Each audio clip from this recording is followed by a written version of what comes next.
For centuries, proving a business transaction in court was a physical act. You brought in a massive leather-bound volume of handwritten records and put the clerk who maintained it on the witness stand. The court's trust in those records came directly from seeing the bookkeeping process. The rows, the columns, and the ink provided visible evidence of a systematic, reliable routine. Today, that paper trail has vanished. Modern commerce moves through invisible database extracts, automated API calls, and digital spreadsheets. This creates a tension in the courtroom. How does a judge verify the reliability of information that no one can actually see, touch, or hold? The answer is that while the medium has changed from paper to code, the rules of evidence remain technologically neutral. The law looks past the ink or the pixels to the reliability of the system that created the record. To get digital data admitted into evidence, lawyers must satisfy two distinct requirements. The first hurdle is authentication, governed by Rule 901. This rule asks a basic question: is this item actually what the proponent claims it is? In many cases, this is streamlined. Under Rule 902, certain certified documents are considered self-authenticating, meaning they carry enough official weight to enter the record without a live witness. But there is a vital legal distinction here. Proving a document is genuine is not the same as proving its contents are accurate. It's a mistake to assume that just because a spreadsheet is authentic, the data inside is automatically admissible as truth. Authentication is merely the entry point.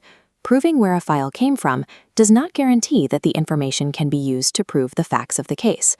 Once a document is authenticated, it faces a separate challenge: the rule against hearsay. Hearsay is an out-of-court statement offered to prove the truth of what it asserts. Courts restrict this evidence because the person or system that made the statement isn't on the stand to be cross-examined. However, there is a specific exception designed for commerce: the business records exception, or Rule 803(6). The logic is pragmatic. Businesses rely on accurate records to survive, and because their processes are systematic and routine, the resulting records are considered inherently reliable. Rule 803(6) is not based on blind trust in a corporation. It requires proof of a verifiable and established record-keeping system. We see how these rules apply to modern, electronically transferred records in the Idaho Supreme Court case of Portfolio Recovery Associates, LLC v. MacDonald. A debt buyer authenticated the digital file transfer, but the evidence failed because they couldn't explain the original creditor's data process.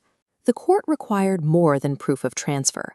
The proponent had to testify about the systems and maintenance that ensured the data's integrity. The MacDonald decision reinforces a simple truth: a digital record must meet the same process-oriented reliability standards as a paper ledger. Whether technology evolves into cloud ledgers or automated API transfers, the burden of proving process reliability remains unchanged. The law looks past the digital medium to evaluate the underlying mechanism that produced the information. This leaves us with three core takeaways. First, authentication and hearsay are separate inquiries. Second, Rule 803(6) focuses entirely on the reliability of the business process.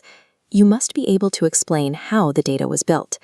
And finally, as technology evolves, courts will continue to apply these traditional principles to new and emerging forms of data. By focusing on the process rather than the medium, the rules of evidence remain a robust framework for finding the truth in an increasingly digital world.